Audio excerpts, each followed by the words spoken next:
On-the-scene coverage of ACC.13 is supported by Janssen Pharmaceuticals, Incorporated.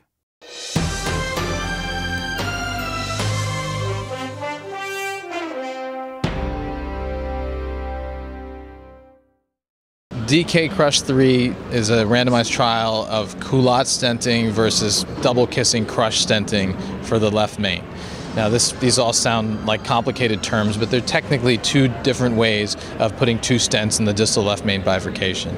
And in general, what the results showed was that this double-kissing crush technique perhaps was superior to a culotte-based technique.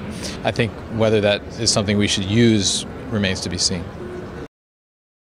The limitations, I think, are that, number one, most operators nowadays are trying to avoid putting two stents in the left main. They're only trying to use a single stent technique, so this would only apply in those cases where a two-stent technique is required.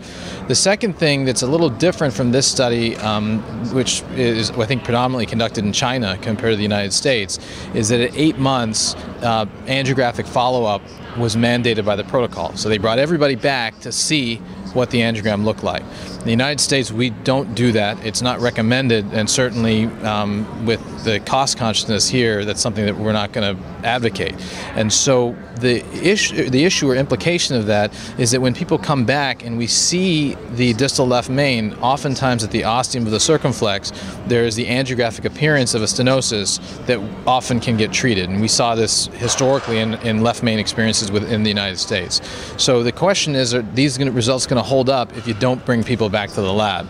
And certainly that's not explained by this. In the ongoing randomized Excel study, which is a big randomized trial of left main stenting versus surgery, there is no routine angiographic follow-up. So I think that's a pretty significant limitation in terms of the interpretability of those results to the United States.